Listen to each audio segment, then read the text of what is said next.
the all-timers go from good to great and begin racking up year after year after year of dominance, eventually the focus, the one most important thing, boils down to this: their legacy, which is defined by Super Bowls. Drew Brees, Brett Favre, Dan Marino, Jim Kelly, guys who once won and never could do it again, or even never did, have had their great careers saddled with an asterisk thanks to their postseason failures. In just Aaron Rodgers' third full season, he won the Super Bowl, and it looks like a dynasty was ready to launch. But 11 years later, 4 MVPs, 9 Pro Bowls, and 9 postseason losses, the Packers haven't even been back to the Super Bowl ever since.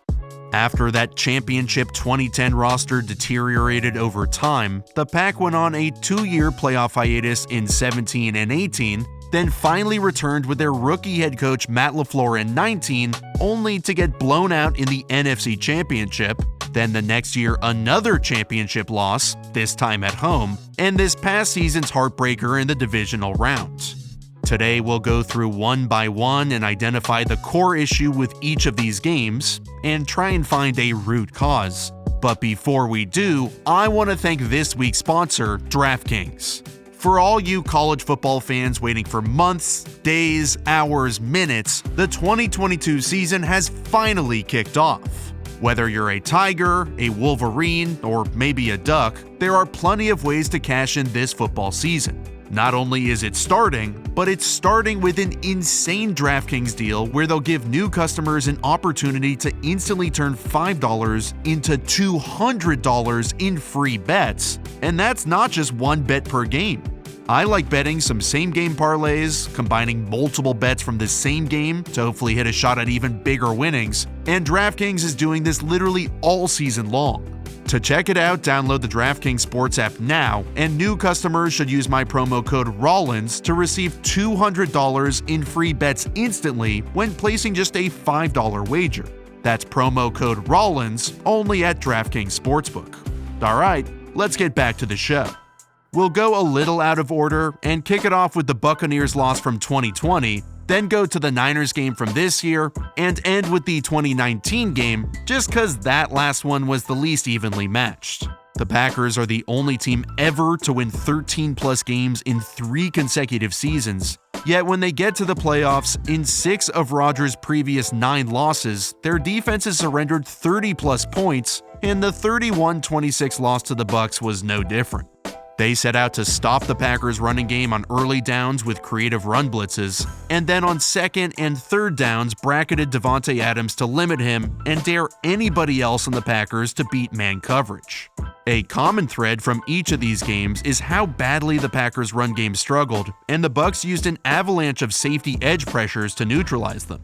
Lafleur's offensive system is based on the zone running game, where the offensive line tries to create lateral movement in the defensive line to open cutback lanes. If the D-line doesn't move enough, it creates open lanes for the running back, and if they move too much, that creates cutbacks. So Todd Bowles designed a wrinkle to neutralize their ground game and create longer second and third downs. With the safety blitzing off the edge here, you need to slant your D-line over to make sure they create a gap for the safety. We can't have 2 players in the same gap. That of course leads to an open gap elsewhere. This created a similar effect to what's called a lag technique, where the D-line maneuvers behind the O-line zone blocking scheme, either making them whiff or holding them in place, leaving literally nowhere to go for Jamal Williams. These blitzes created more 2nd and 8s instead of 2nd and 3 to 5s, which changes what Matt Lafleur could do as a play caller. With the Bucs racing out to early leads on offense and neutralizing the run game, they then could deploy their bracket package on Davante Adams, who was Rodgers' first read in the progression on nearly every single play. Bowles designed this package to position a corner low and outside to keep Davante from attacking all this space up the sideline, and a safety high and inside to take away any in-breaking stuff, digs, basics, anything like that. Using a safety to bracket one receiver means there will be single coverage just about everywhere else, but the Packers just don't have a second guy who can consistently beat man coverage, which the Bucs kept playing. The offensive line allowed 5 sacks and were getting beat immediately off the ball, so on nearly every play Davante would be the primary read, but he kept getting doubled. Then Rodgers would immediately drop his eyes to the checkdown, sometimes too early, since he didn't have enough time to keep progressing through his reads. Lafleur tried moving Davante inside, knowing he'd still command these brackets from the safety, which would open up Marquez Valdes-Scantling to use his speed against one-on-one coverage. And while here it did work, with a freaking beautiful ball from A-Rod, the Pack got this same look several times, and MVS and Rodgers just couldn't connect again. They fell down 28-10 at the half, so they had to keep firing, but it was almost like Bowles had vision into Lafleur's soul. Lafleur said, okay, so when Davante is in the slot, he'll still command this double team from the safety, and the Bucs are playing a ton of man, so let's stack Aaron Jones under Davante and make it damn near impossible for Devin White to guard him across the field. Well, I don't know how, but Bowles thought that too. He had the opposite side safety ready to come down for Jones, basically bracketing him from across the field, so they had him perfectly covered to mitigate the first down, and then he gets smashed, which leads to the fumble. So, okay, Lafleur tried to adjust again, but still, this was the Todd Bowles masterclass. Lafleur says, you're doubling Davante no matter what. Let's put him outside to command the double and run the same play since the safety opposite of the shallow with the stack release is being wasted. So to counter, Bowles deploys the same side safety to cut the shallow, and Rodgers eats a sack. Late in the game, when the Packers started mounting their comeback, Bowles said, F it. They can't do anything but throw to Davante, so we're going to triple team his ass with both safeties and shut him the hell down. Canceling him out at all costs is the perfect segue into this year's playoff loss to the 49ers, once again at Lambeau, where DeMeco Ryans threw everything everywhere all at once at Rodgers and Dav, and the 49ers edged him out 13-10. First off, the 49ers held them to a minuscule 3.4 yards per carry, and they did so by making a slight adjustment to their defensive front. This was actually pointed out by PFF's Seth Galina. He's a must-follow on Twitter, so go check him out, where the 49ers positioned their defensive tackle in a TwoEye technique instead of a one-tech. TwoEye refers to the tackle aligning on the inside shoulder of the guard instead of the outside shoulder of the center. Why is this important? Well, the zone running game is all about creating double teams that can lead up to the second level, but when the center is facing a TwoEye technique, he either has to abandon the block completely to race up to take Fred Warner, which could allow the tackle to slant right in and blow up the run, or the center helps on that tackle, which lets Warner fly in practically unblocked, which happened over and over and over. Just like against the Buccaneers, this forced the Packers into second and third and longs, and just like the Bucs, the Niners defense did everything they could to take away Davante Adams. Rodgers was surprisingly rattled throughout the entire game, more than I've ever seen him. Even on completions, he wasn't super accurate, and I'm pretty sure Davante was his primary read on 99% of their play calls.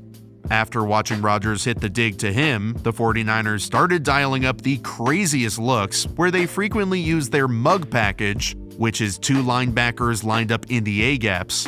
And while this looks like cover 0 to Rodgers, meaning he'll have to throw quick, they drop into cover 6 buzz, which is cover 3 zone with a safety coming down right into this dig window, and Rodgers has to escape with nobody open and get sacked.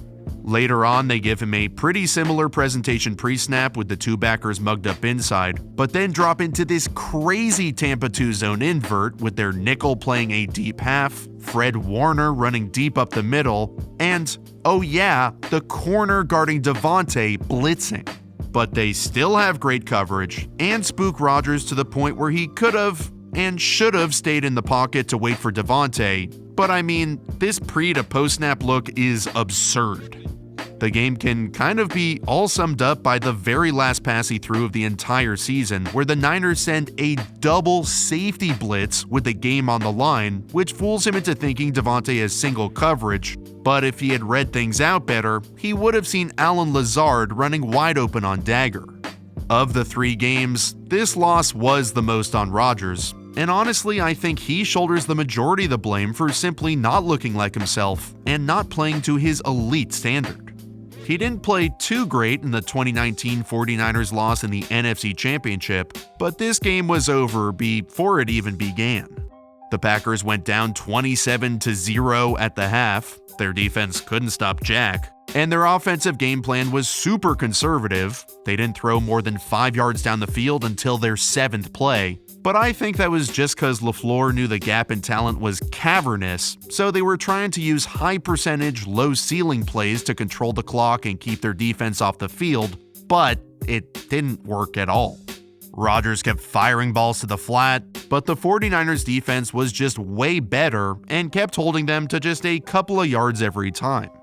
Unlike the other two games, I didn't think they got Davante involved enough early on. They were kind of just running a typical offense, not really playing like they had one of Earth's mightiest heroes. So I didn't really love the game plan on that front, and plus Lafleur almost never keeps more guys in to help protect when his O-line is getting obliterated. I thought Rodgers was fine. His whole entire team was completely overmatched, but he did make a couple of mistakes that didn't help. The 49ers are running cover 6 buzz, which, like I said, is cover 3 zone with this weak safety rotating down inside, and the Packers have a good call against it with 3 verts.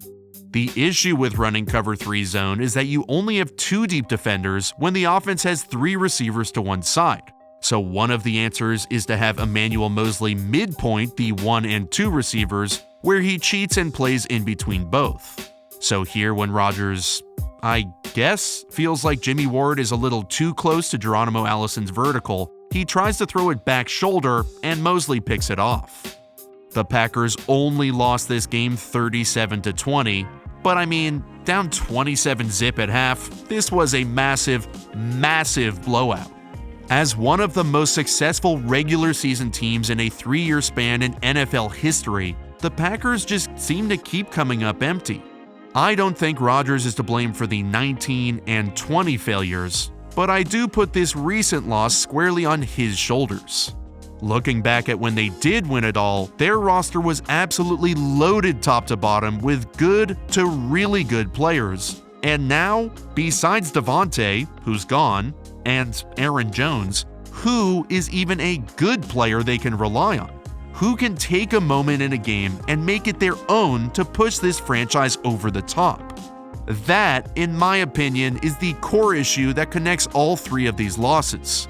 In the playoffs, it is these little tiny moments that might seem insignificant in the moment, but built one on top of the other, they end up shaping an entire legacy that will last throughout the rest of time. Many of our game's greatest players could only win one, just like Rodgers has so far. Some couldn't even do it in the first place. So now with Davante gone, but this defense shaping up into something scary, it's time for Aaron Rodgers to take this offense above and beyond and redefine his legacy.